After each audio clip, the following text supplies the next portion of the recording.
Friends, आप लोग कैसे हैं? आशा करते हैं अच्छे ही होंगे, अपनी अपनी ज़िंदगी में स्वस्थ और मस्त होंगे। आप लोगों की दुआ से मैं भी अच्छी हूँ। तो आप लोगों का हमारे चैनल में स्वागत है। आप लोग हमारे साथ वीडियो में बने रहिए। मैं अभी एक कहानी सुनाऊंगी, अगर अच्छी लगे तो लाइक ज़रूर करना फ्रेंड्स, और कहानी को पूरा सुनिएगा तभी आनंद आएगा। ये कहानी अकबर बीरबल की है। एक बार राज्य में सभा चल रही थी और अकबर बादशाह अपने मंत्रियों के साथ में कुछ चर्चा कर रहे थे। तभी बाहर से एक आदमी चिल्लाता हुआ और सिपाहियों को चकमा देकर वह अंदर घुस आया। और इसको देख करके अकबर बादशाह बहुत क्रोधित हुए और आग बबूला हो गए और उस आदमी से पूछने लगे कि तुम क्यों इतना चिल्ला रहे हो। उस आदमी ने बताया कि महाराज, मेरी ऐसी कुछ समस्या ही है जो मैं इतना चिल्ला रहा हूँ। अकबर बादशाह ने कहा, तुम्हें पता नहीं है, मैं इस समय अपने मंत्रियों के साथ में राज्य के बारे में कुछ चर्चा कर रहा था और तुमने आके इसमें बाधा डाल दिया। अगर तुम्हारी समस्या व्यर्थ निकली तो मैं तुम्हें काल कोठरी में डाल दूंगा। तो उस व्यक्ति ने कहा, महाराज, आपको धन्यवाद, और अगर मेरी समस्या का हल व्यर्थ निकले तो मुझे अवश्य डाल देना।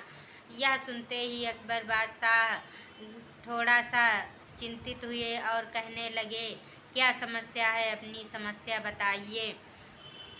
तभी वो उस आदमी ने कहा, महाराज, मैं किसान हूँ, मेरी फसल पानी की समस्या के कारण मेरी फसल में बाधा आ रही थी। तभी मैंने कुछ पैसों का इंतजाम करके एक कुआं खरीदा और वो कुआं राज्य के अमीर आदमी का था और उसको सारी रकम चुका दिया है। और फिर भी मैं जब उसमें से पानी भरने गया तो वो आदमी मुझसे पानी भरने के लिए मना कर रहा है। महाराज, आप बताइए अब क्या करें हम। तो यह सुनकर अकबर बादशाह बहुत चिंतित हुए और सोचने लगे, अब ये तो बड़ी कठिन समस्या है।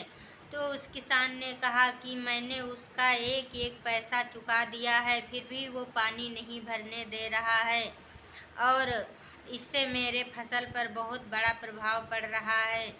तो कुछ देर अकबर बादशाह सोचकर कहने लगे, अब इस समस्या का हल तो एक ही इंसान कर सकता है, वो हैं बीरबल।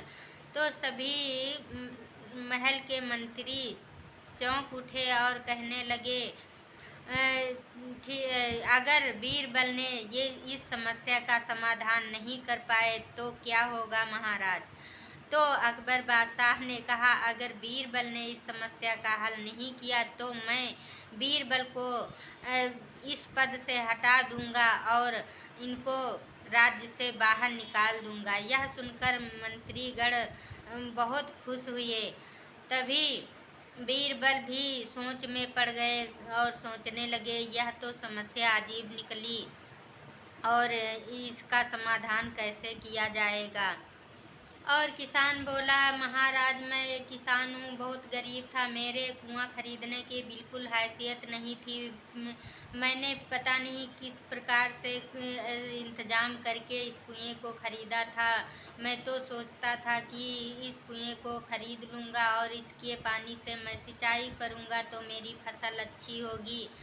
यह सुनते ही बीरबल ने कहा, ठीक है, चलो मेरे साथ। और बीरबल और वह किसान दोनों उसी अमीर आदमी के पास गए और वह आदमी कुएं के पास में बिस्तर पर लेटा हुआ पैसों की गिनती कर रहा। बीरबल गए और चुपचाप उससे आदर सम्मान किया, तब भी वो इतना घमंडी था, वो पैसे गिनता रहा और बीरबल से नहीं बोला। बीरबल दोबारा उसको नमस्कार किया और तभी वह अमीर आदमी बोला, बताइए क्या समस्या है, तुम यहाँ क्यों आए हो। बीरबल कहने लगे, इस आदमी ने तुम्हारा कुआं खरीदा है, तो इसने पूरी कीमत चुकाई या नहीं चुकाई। वह अमीर आदमी बोला, कीमत तो चुका दिया है, लेकिन इसने सिर्फ कुआं खरीदा है, पानी नहीं। तो अगर इसको पानी लेना है तो पानी के भी पैसे देना पड़ेगा। बीरबल ने कहा, ठीक है, ये कुएं की अगर कीमत चुका दी है तो कुआं तो इसका हुआ और पानी तुम्हारा है, तो आप पानी को निकालो या फिर पानी का किराया इसको दो, तभी ये तुमको पानी कुएं में रखने देगा। यह सुनकर वह अमीर आदमी चौंक गया और उसकी आंखें खुली की खुली रह गई और वह सोचने लगा।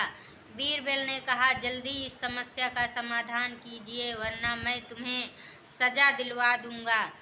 तो वह अमीर आदमी बीरबल के पैरों पे गिर गया और गिड़गिड़ाने लगा। वह हकली आवाज़ में कहने लगा, बीरबल, मुझे क्षमा कर दीजिए और मैंने बहुत बड़ी गलती की है, क्योंकि ऐसा तो मैं नहीं कर सकता हूँ। कुएं से पानी बाहर कहाँ रखूँगा और कैसे रखूँगा।